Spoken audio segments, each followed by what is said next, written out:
आज ही Doubtnut app download करें। Doubtnut पर होगा अब आपके सभी मैथ्स, केमिस्ट्री, फिजिक्स और बायोलॉजी डाउट्स का सफाया। बस अपने क्वेश्चन की फोटो खींचो, उसे क्रॉप करो और तुरंत वीडियो सोल्यूशन पाओ। Download now.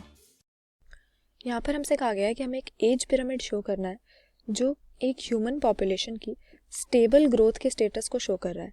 सबसे पहले हम देखें एज पिरामिड होता क्या है। नेचर में हम देखते हैं कि जनरली जो भी इंडिविजुअल एनिमल्स होते हैं या ऑर्गेनिज्म होते हैं वो कभी भी अकेले नहीं रह रहे होते एज इंडिविजुअल्स, बल्कि ग्रुप्स में रहते हैं।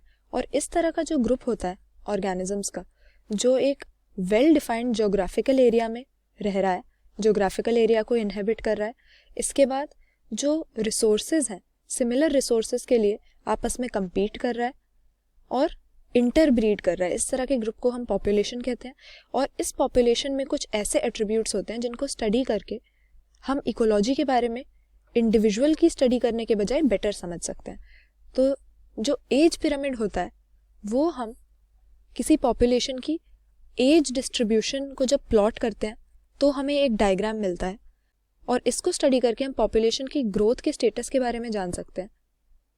अब एज डिस्ट्रीब्यूशन से हमारा क्या मतलब है कि कोई भी पॉपुलेशन जो होती है उसमें जो वो कंपोज्ड होती है अलग अलग एज के इंडिविजुअल से होती है। तो एज पिरामिड में हमें यही पता लगता है कि किस एज ग्रुप के या किस एज के कितने परसेंटेज इंडिविजुअल्स इस पॉपुलेशन में प्रेजेंट हैं। तो ह्यूमन पॉपुलेशन के अगर हम एज पिरामिड की बात करते हैं तो मेनली 3 पार्ट्स में हम पॉपुलेशन को डिवाइड करते हैं। इस तरह का जो हमारे पास पिरामिड है उसमें जो प्री रिप्रोडक्टिव एज के इंडिविजुअल्स हैं उन्हें हम सबसे नीचे यानी पिरामिड के बेस पे रखते हैं।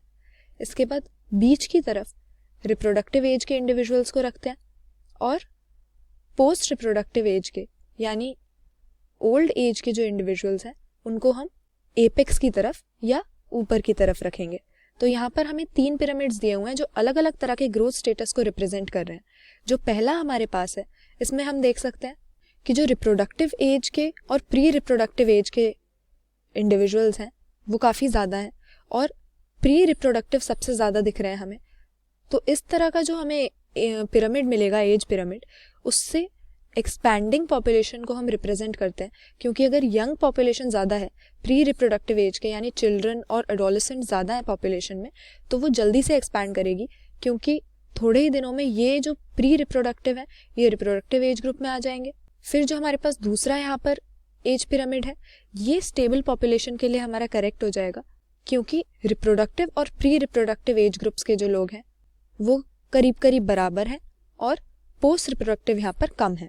फिर हमें जो तीसरा दिया हुआ है ये डिक्लाइनिंग पॉपुलेशन को रिप्रेजेंट करेगा, क्योंकि यहाँ पर हम देख सकते हैं कि जो प्री रिप्रोडक्टिव और रिप्रोडक्टिव है वो कंपैरेटिवली कम है। और अगर प्री रिप्रोडक्टिव एज ग्रुप के कम लोग हैं यानी चिल्ड्रन और एडोलेसेंट्स की यहाँ पर कम पॉपुलेशन है तो आगे ग्रोथ रेट बढ़ेगा नहीं, क्योंकि रिप्रोडक्टिव एज ग्रुप में एंटर करने वाले इंडिविजुअल्स यहाँ पर बहुत कम है। हमसे क्वेश्चन में स्टेबल ग्रोथ स्टेटस के लिए पूछा गया था, तो यहाँ पर हम शो कर सकते हैं हमारा जो बीच वाला डायग्राम है ये एक स्टेबल ह्यूमन पॉपुलेशन को शो कर रहा है, क्योंकि इसमें रिप्रोडक्टिव और प्री रिप्रोडक्टिव वाले इंडिविजुअल्स ज़्यादा हैं और पोस्ट रिप्रोडक्टिव वाले भी बहुत कम नहीं है।